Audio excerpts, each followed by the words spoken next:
I want to talk to you today about something that's very near and dear to my heart.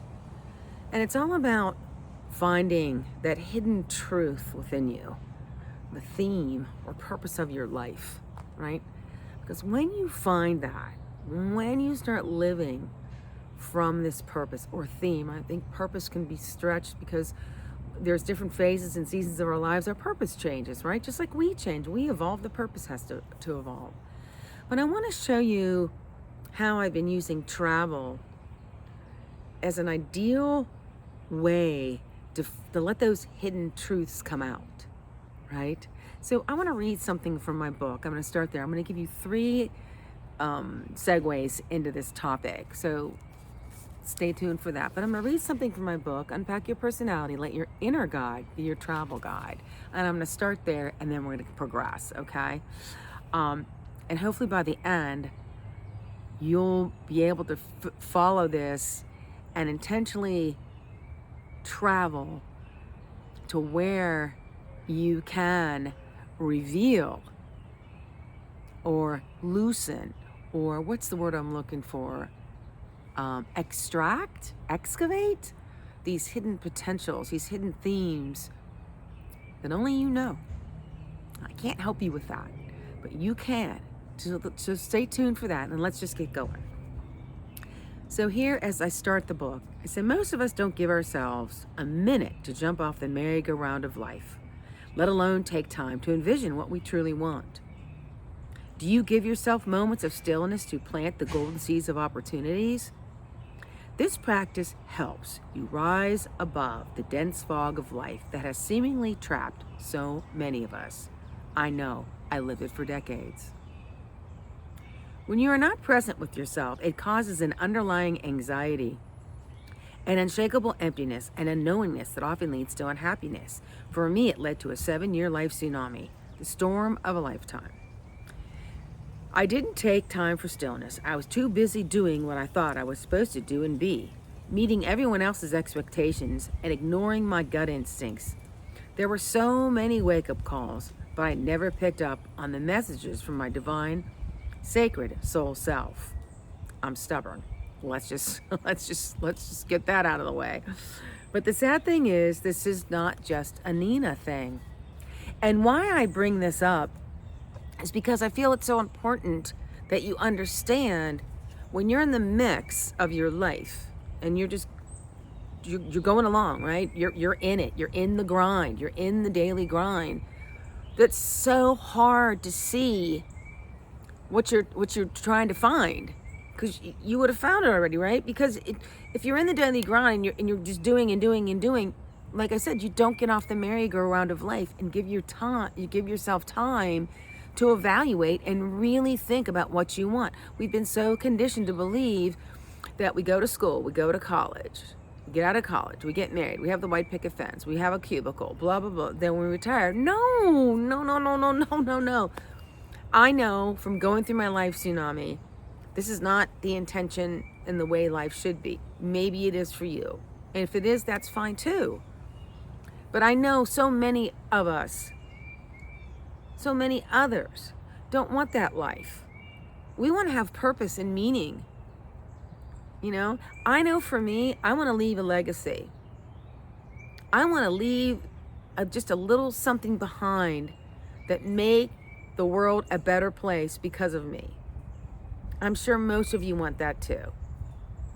So why I'm saying all this is, like, I'm going to go into step 2 now, but if you want your life to change, you got to do something about it. You can't stay on the merry-go-round and expect things to change for you. It doesn't work like that, right? So that's why I think travel is such a special time, because it takes you away from the everyday. Why do you think Eat, Pray, Love was such a phenomenon, right? It could, because Elizabeth Gilbert showed us, all this bullshit. And then she got a divorce. Then she stepped into another relationship and did the same thing over and over again. And I just read on one of her blogs that her life theme, she's trying to figure out this whole love thing, how to do love right. So right now she's on a relationship break. She's trying to figure this out. We're all trying to figure things out, right? We all have things here to do. Yours might be to teach. Yours is to create art that beautifies the world. Yours might be just support. You support people on their adventure. Whatever it is, we're all here to do something. Every single person on the planet came from divine intelligence. And that divine intelligence has gifted us with something that we're here to do. We're here to fulfill. So you can't do it if you're on the merry-go-round of life. And again, to get back to Elizabeth Gilbert, she kind of allowed herself to step into her life. She kind of let it all go and said, I'm going to go do this. Now, do we all have the wherewithal to, get away from years? Some people do. Some people don't. That's not what this is about. This is about jumping off the merry-go-round of life. I did it very differently. I took a year off too, a sabbatical in that way, but my sabbatical was once a month. I went and isolated myself in a cabin in North Carolina with spiritual psychologist June Lee Nix, and she taught, and there was a group of us, 10 of us, one man, which I totally appreciate him now so much, but she taught us about ourselves. She taught us to look inside. She taught us to question that voice. She taught us to question everything about our lives. And every weekend I came away more in awe of what I didn't know about myself.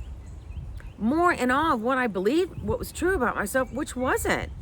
Yes, it's shocking. It's shocking to know and to realize that you're lying to yourself. You're not doing it on purpose. It's just what happens when you're conditioned into this life that people tell you to do this, this, this, and this.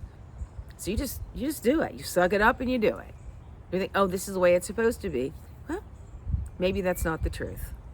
And to go back to Elizabeth Gilbert, and because I want to take you into my third thing and then wrap this up, because I'm trying to be very aware of your time. But, the whole Eat, Pray, Love thing, it was great, right? We all loved it. Who didn't love Eat, Pray, Love? I mean, come on, most of us loved it. But again, it was an industry thing that I think kind of got bastardized by like a money grab. Let's do this and let's make a movie and let's do this. And it was great, but like anything, I know in the Western world, and especially here in the United States, it's attached to money, it becomes distorted. Travel to me has become distorted in so many ways. I was in the travel industry for 15 years and I had to walk away. I was in luxury travel. Trust me. I was treated to the best of the best. And I am blessed and I love that I did this and it was a great time for me. But when I woke up one day and realized I was part of the problem, that's when everything stopped, right? That's when my tsunami hit and everything my whole life fell apart and I had to reconstruct my life, But what I'm trying to get to is like the industry has taken this and just to a money grab. Well, here's what I want to share in part 3 of this. What if travel isn't about that? What if travel, like Elizabeth Gilbert alluded to, is a way and a calling for you to unearth your true self, that theme of your life, right? Your intuition comes into full bloom, or your senses become, you get so in tune to a place like, oh my God, I resonate with this so deeply. Maybe it's herbalism. I don't know what it is for you. It could be a million things. Maybe it's art. Maybe it's just the way that people are teaching, how their culture is, Maybe it's how the women have such beautiful crafting communities and you want to start that when you get home. I don't know what it is for you.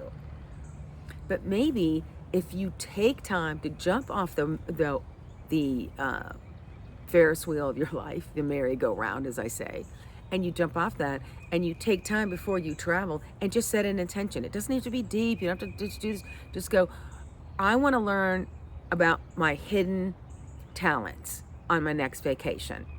Set that intention. Do some writing. Don't Google everything first. Don't do that. Set your intention first. And then ask the question. Say, my favorite mantra, and my favorite journal mantra, my soul prompt is divine, please show me.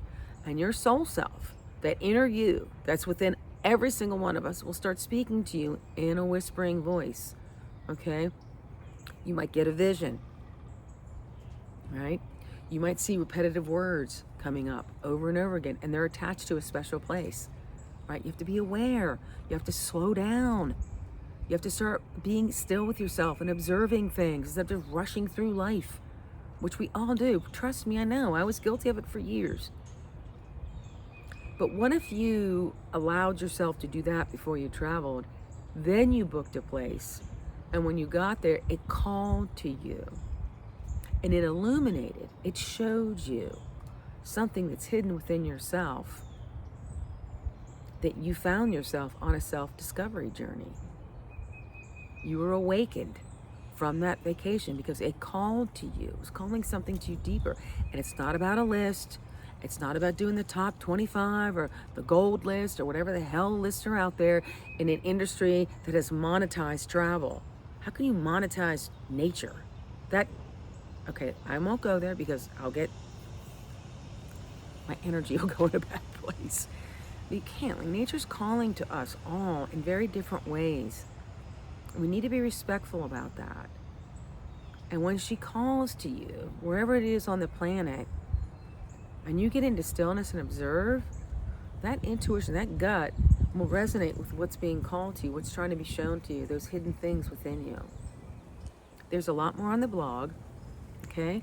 It's my blog is how to take unforgettable vacations. And how you take unforgettable vacations is you set an intention before you go, so you know what you want, so you can find those golden opportunities present themselves to you in every step along the way. That's an unforgettable vacation. If this is the journey that you're on, if you're a seeker and you're being called to let your soul illuminate your life, the divine intelligence within, then this blog is for you. And so is the book. Unpack Your Personality, Let Your Inner Guide Be Your Travel Guide. And I show you how to do this in the book, okay? So I hope this really, really helps you take your next vacation so it becomes more than just eating and drinking and, doing a to-do list. There's so much more to travel than what we've been told. I'm going to continue this conversation in some upcoming videos. Hope you stay tuned, follow, subscribe, do all those fun things. And if you'd like a one-on-one consultation about what your travel personality type is, go ahead and click on my Connect page and let's get you started. All for now. Have a wonderful rest of the weekend, and I'll see you next week. Nina Zapala, Spiritual Personality Typing.